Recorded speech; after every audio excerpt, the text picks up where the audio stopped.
I mean, if you could get the sums to add up here, I mean, you're obviously cleverer than most of the people in government, and certainly the teaching unions like the National Education Union, who really didn't want pupils ever to go back to school, as far as I can tell. But amazingly, if you close schools for months on end and children, many millions of them, have no lessons at all, or some just have some on Zoom and no homeworks marked, amazingly, this is going to blow your minds, they fall behind.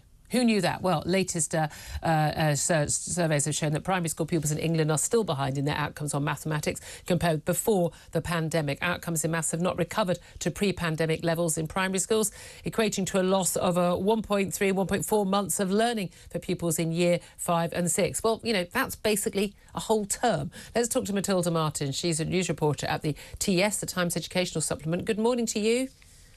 Good morning. Thanks very much for joining us. I mean, this is it's so obvious, it's predicted. I mean, there's one thing I fought against throughout, even when I supported the early weeks and the months of the first lockdown in 2020. Never, ever thought schools should be closed. And indeed, neither did the senior scientific and medical advisors to the government, until they did actually close them. And then they closed them again in January 2021. And we are seeing the fallout of that, aren't we? I think what we're seeing is, you know, the impact of that lack of, you know, what leaders are telling us is the importance of perhaps direct classroom teaching in a subject like perhaps. I mean, it's a no-brainer, isn't it? I think, well, that's what they're telling us. They're telling us that it's very likely that that's a direct impact of a lack of classroom teaching in maths, and also writing as well is one of those subjects that's been harder hit. Yeah. Reading, you know, as you saw in the report today, reading has you know, on average recovered to pre-pandemic outcomes. So perhaps one of those subjects that maybe is easier to keep up with. I'm wondering if maybe parents were more confident to be able to help their kids with some of their English language rather than, you know, just with the reading. Because we know so many parents aren't confident in maths as well. But this is the thing. This is the think tank, the Education Policy Institute, and they've done some work with the software firm Renaissance Learning as well.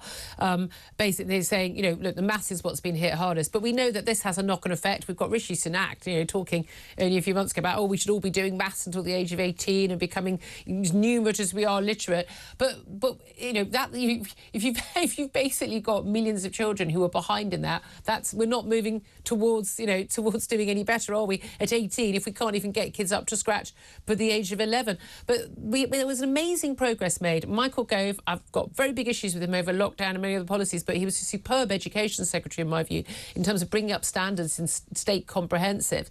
And we saw a massive increase in basically children's proper learning and understanding of their subject matter in primary schools under him. But basically, all the stats now show we've gone back to, you know, basically to where we were in about 2015. We've gone back. We've lost all of that progress in just, you know, 6 months of school closures. What we saw with the Year 6 statutory assessments last summer, Key Stage 2, which are actually going on this week again, was that the lowest proportion of pupils meeting that expected standard in maths since 2016. Yeah. And, you know, I was speaking to one of the experts behind this report yesterday, actually, you know, ahead of it coming out.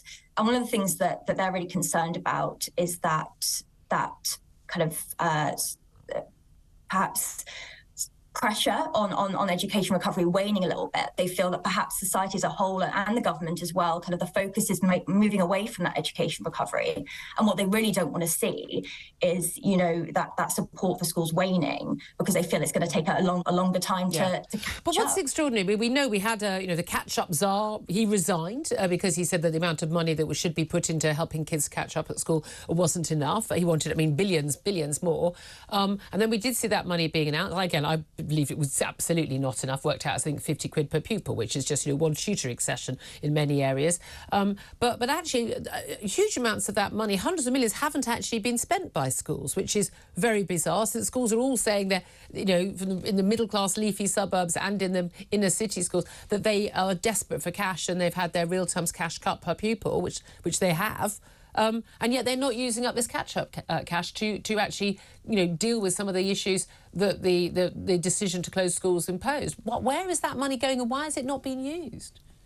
Sure. So one of the things with the National Tutoring Programme, which was one of the catch-up recovery techniques. So that aim of getting tutoring into schools and getting all pupils kind of access to tutoring, especially disadvantaged pupils, that maybe wouldn't have access to tutoring outside school. One of the things that leaders are telling us is that because it provides part of a subsidy, schools then have to top up that extra funding, and of course we know that funding in schools, teachers are telling us, leaders are telling us, is a real crisis at the moment.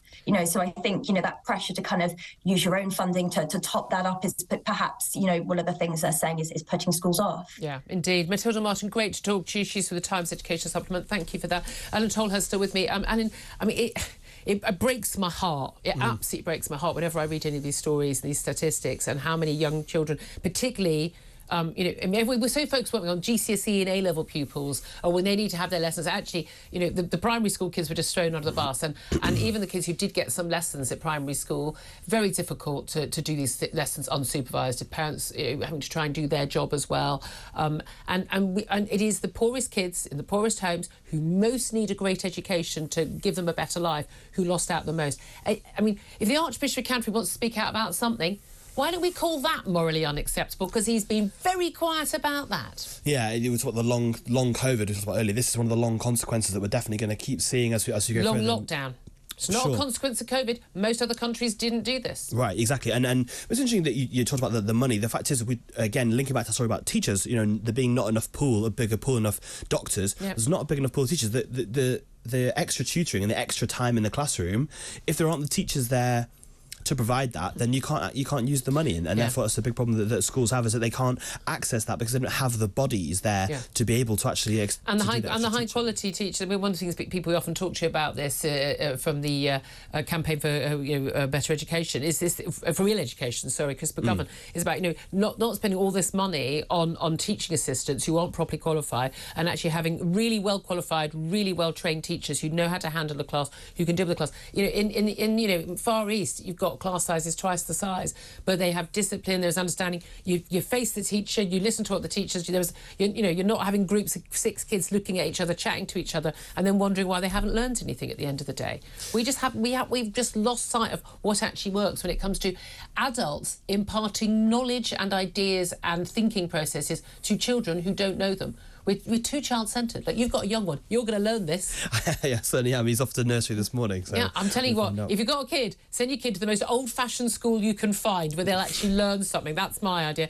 Getting to more about the Archbishop of Canterbury, Justin Welby branding the government's plan to tackle illegal migration as morally unacceptable. I'd love to know what your reaction is to that. Do tweet me at TalkTV, text the word talk and then your message to 87222.